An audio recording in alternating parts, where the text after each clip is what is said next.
ñuy dese ni balaa ñuy dem ci côté culture urbaine carrément ak hip hop bi nga xam ne ci lañ leen xamee aussi tamit dinañ ñëw ci li nga xam moo di le mouvement Y'en a marre li ngeen nekk di ko préparer leneen lu bokkul ak politique aussi dinañ ci ñëw ci kanam loo xam ne aussi tamit dafay duggaat ci li nga xam ne moo di culture urbaine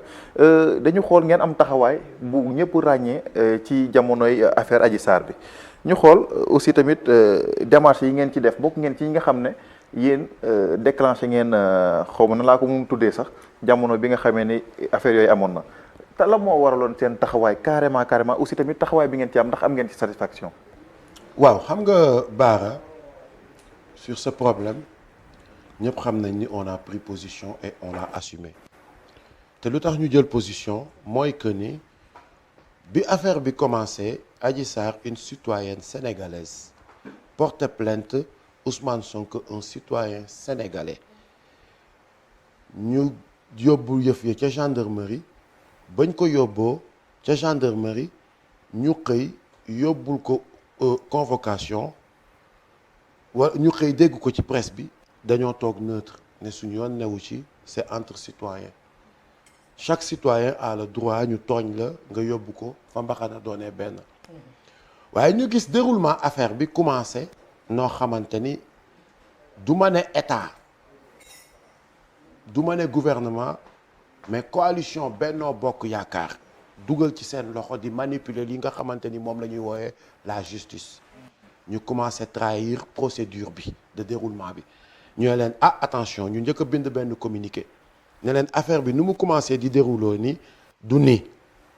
deg leen ko ci les normes ci les règles de jeu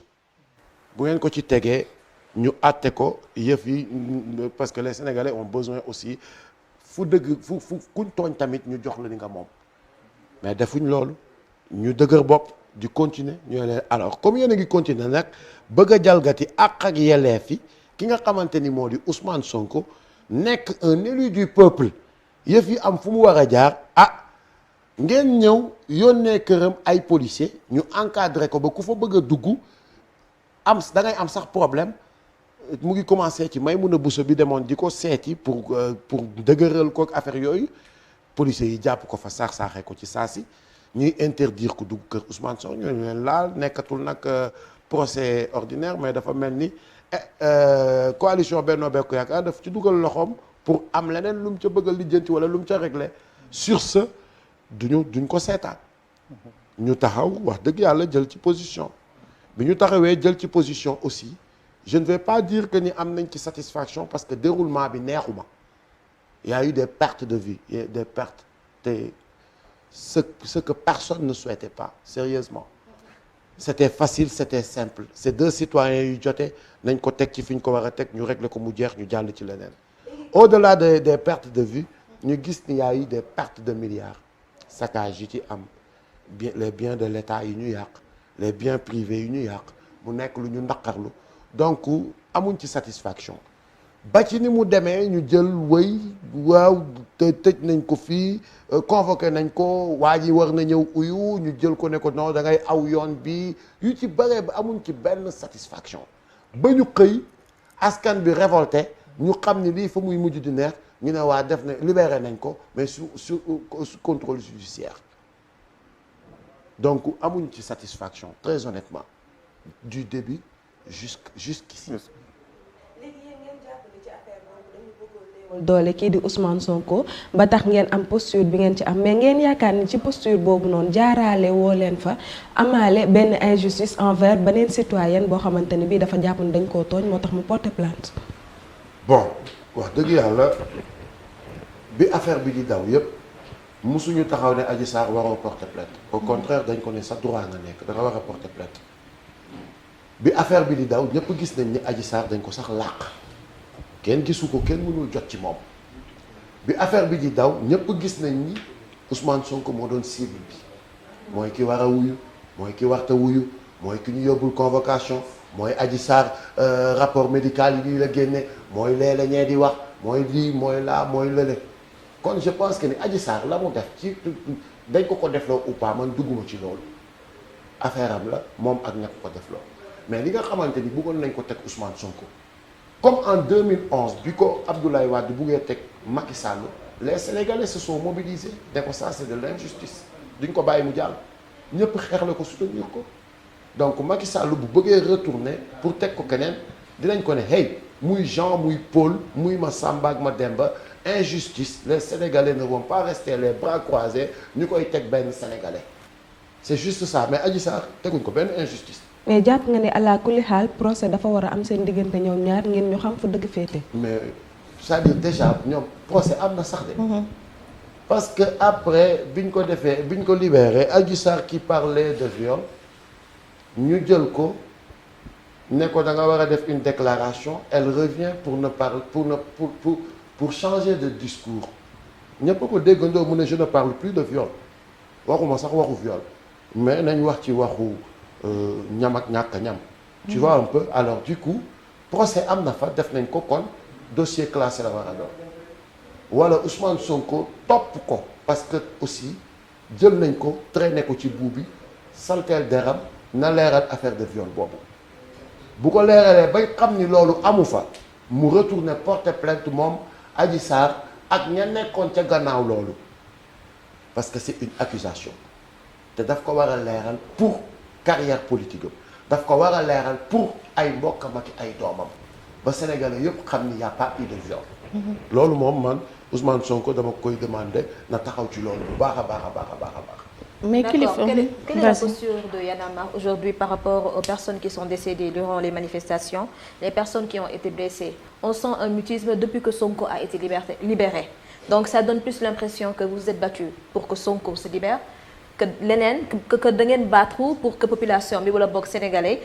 daal di am seen jàmm ak salaam xeex injustice boobu noonu ngeen doon xeex pour Sonko kese la mais nekkul pour sénégalais ndax boobu ba léegi bon xëy na damaa juum itam mais taxawaay ba ngeen taxawaloon kii di Ousmane Sonko taxawu leen ko nit yi nga xamante ne dañoo faatu ci manifestation bi. Quelle est la suite aujourd'hui? Si parce que plateforme boobu di M2D taxawal nañu benn kuréel boo xamante ni c'est l'ensemble de toute dynamique yi nga xamante ni dañu jëloon position ci dossier boobu te booy xool ci dossier boobu on ne parlait pas de viol tout au début on parlait de liberté de droit bafoué on parlait de démocratie de recul démocratique on parlait de voilà quoi loolu moo nekkoon suñu hache de guerre bi ñu demee ba nga xamante ni affaire bi déroulement bi am na nu mu demee ñu taxaw exiger 10 points bi ci jiitu mooy que lumière soit faite ci 16 personnes yooyu nga xamante ni ñàkk nañ seen bakkan ñu ngi ciy liggéey yu mucc ayib ba dégg ngeen ministre Sidiki Kaba génn ba taxaw ne dinañ teg benn comité boo xamante ni dina saytu loolu mais doyul te yemuñ ca loolu te cette fois-ci nous allons exiger que justice soit faite parce que dafa yomb Senghor ñëw ci ay yu ñàkk fayda ay nit ñàkk ci seen bakkan mu nax saay Abdou Diouf ñëw ci ay yu ñàkk fayda ay nit ñàkk ci seen bakkan mu nax saay Abdoulaye Wade kazalika tey jii Macky Sall c'est bien di continuer di ñaax cette plateforme pour ñu war a gën a taxaw nag ci loolu gën ko def gën a mobiliser wu bañ a disperser wu gën a taxaw exiger cette lumière là ci ñi nga xamante ni dañoo ñàkk seen bakkan parce que ça pouvait arriver à tout le monde à ñu newoon ci mënoon na dal baaraak ñëpp parce que c'était tous les Sénégalais ñoo gisoon injustice bi génn di manifester alors bu amee ñu ci ñàkk seen bakkan waruñ ñu gën a gore bu amee ba tey jii ñu des ci prison yi waruñ ñu gën a gore maa ngi koy wax l'autre jour pourquoi ñi ci am tur rek lañ libéré mais ba léegi y a des anonymats yu nekk dans les prisons on doit maintenir la pression on doit continuer de faire une pression sur cette justice. Mais est-ce que war nañ nekk à un niveau où on dit on doit maintenir la pression est-ce que la posture normale n'aurait pas été de mettre cette pression là dafa mel ni da ngeen lâcher prise bàyyi seen bopp. non on n'a pas lâché prise parce que ci diggante bi dafa am lu ci am ginnaaw ba aussi tamit quoi qu'on puisse dire nous sommes dans un pays boo xamante ni daf fi am ay kilifa yoo xamante ni dañu taxawaayin aussi boo xamante ni nekk ay régulateurs lu toll ni sëñ Mountakha bu gisee ni ñu ngi taxaw dëkk bi yëngu ñu am ci ay échéances yu ñu jëm liñ naan magum xamoon naa ko magum waxoon naa ko moo gën magum xamoon naa ko ñëw taxaw nañu yëf yi fi mu jëm nii mën na bañ a jur jàmm li ngeen di jooytu lan la ñu ne ko li ñuy jooytu lii la jébbal ko suñu cahier de doléance mu ne ndax mun ngeen ma may ma def li nga xamante ni moom la ñuy woowee waxtaan dem waxtaan ak ki nga xamante ni mooy njiitu réew mi su fekkente ni waxtaan ak moom jébbal ko lii pour mu taxaw ci lii ngeen xamante ni moom ngeen di réclamer parce que ñaaray am Mariam waxtaan ba jiboo wala xeex ba jiboo peut-être dañu jiital waxtaan après ñu xeex bi xeex amee xeex bi dafa war a continuer mais ñu ne nañ leen arrêté tuuti xeex bi ñu def la médiation mais c'est une médiation boo xamante ni c'est pour exiger cette lumière parce que dañ koy réclamer léegi nag sëñ bi ñaan nañu jébbal nañ ko jox nañu ko ñoom génn nañ def une première réaction mooy ñu ngi ciy liggéey créé nañ comité boo xamante ni dina ci liggéey bañ xam ñan ñoo rey ak ñi ñu rey dañ leen war a dédommager ça doit pas être ça ne doit pas être vain alors dañuy taaxir lu tuuti suñu gisul réaction dañuy dàbbali fas bi gis nga lawbe beeg mbaam mi lawbe bi dafa jàpp mbaam mi dóor ko ngot ci nopp rek mbaam ma ñàlli bi mbaam mi ñàllee ba yegg destination mu ne ko kor mu arrêté mbaam mi màtt ne ko désormais moom dootuloo ma dóor lawbe bi ne ko boo mbaam lu waatee rek ma lawbe xaw ma ndax dégg ngeen. dégg naa la man. waaw góore waaye am na foo xam ne bu fa yëf yi tollee nañ nangoo am kilifa. parce que day baax tamit xeex dafa métti te du lu ñu gënal. parce que booy xool sax dañu ci pousser. mais nous n'avons pas choisi la violence. et nous n'avons jamais été violents nous ne sommes pas un peuple violent. booy xool on se manifestait on s'est toujours manifesté pacifiquement parce que parmi les manifestants doo ci gis mukk yor gànnaay au contraire da ngay gis des infiltrés yoo xamante ni ñoom ñooy ñëw rax manifestants yi armé wu di leen dóor wala di leen jam te loolu dafa baax pour que lumière soit faite parce que ñu ngi koy jiiñ notre police nationale di ko jiiñ suñu gendarmerie nationale et man j'en suis convaincu que ni ñi dee jugewul ci ñooñu man li may wax nii xam naa ko bu baax a baax parce que nos policiers ont été bien formés. des fois nag erreur mënul ñàkk da ngay confirmer ministre de l'intérieur lu mu wax maanaam boog forces obscures yi. force obscure bi ñoom ñoo ku gis nga waxkat dina wax ba lam moom ne du moom effectivement il y a des forces occultes. occulte maanaam obscure. force obscure sax a gën boobu la waroon a wax. force obscure yooyu xaw ma occulte yi. occulte la wax mooy effectivement des nervis yoo xamante ni dañ leen armée sénégalais yëpp gis ñu wàcc di dóor manifestants yi ak di dal ci seen kaw waay léegi kay ñun on ne peut pas être manifestant et recruteur de nervis pour naan leen dee leen dal suñu kaw. c'est insensé ça n'a pas de sens. donc ñëpp xam nañ ni ces forces occultes ñoom ñoo leen def ñu infiltrer nit ñi am na kay force occulte am na ñoom ñoo leen yónni ñoom ñooy force occulte yi. d'accord donc kilifa suñu déggee say wax sa si say biir wax maanaam li ngay wax maanaam waxoo ko ba mu leer gouvernement Macky Sall ñoom ñoo teg lii di plan bi pour nuire kii di Ousmane Sonko. pour liquider. pour nuire Ousmane Sonko. mais bon parce que am na loo xamante ni kii soxna Aïcha am na benn waxtaan wu fi jiitu le 31 décembre ci discours à la nation bi Macky Sall paree def conférence de presse am ay wax yu mu wax te booy xool après noonu la demee mooy bi may wax ni on nous a poussé à être violents on nous a poussé à réagir de cette manière. yan kàddu la Macky Sall yëkkati yow ci bu njëkk bi mooy biñ ko nee way gars yi ñu ngi manifester di takk sagor yu xonk dugg na fi génn fi mooy leen loolu dafa pacifique. man xaw ma lool man rapport de force laa xam. je ne vois pas vos morceaux rouges là. changer de méthode de faire de combat. c'est une incitation à la violence.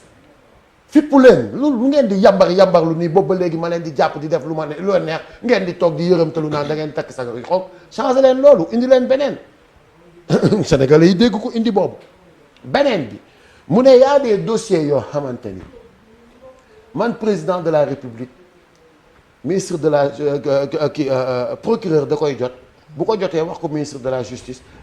justice yéegal ko ci sama kaw ma tekki suma cooc parce que luy taal réew la luy yee fitna la certes du lu may encouragé mais il a parlé en parabole donc dañ ko war a décortiquer mooy man li ma ca dégg mooy que ni su fekkente ni Macky Sall directement n'est pas le commanditaire directement de ce fameux complot mais mu gis ni am na un petit jeu bu nekk di xew te mën na taalum réew mais il n'a qu'à dire à ñi nekk parce que Macky Sall tamit lu mu bëgg a xam-xam ko sérieusement ñi nekk ci ginnaaw loolu bàyyi leen seen yëfu ñàkk fayda yi ngeen teg ko ci suuf arrêtez-moi ça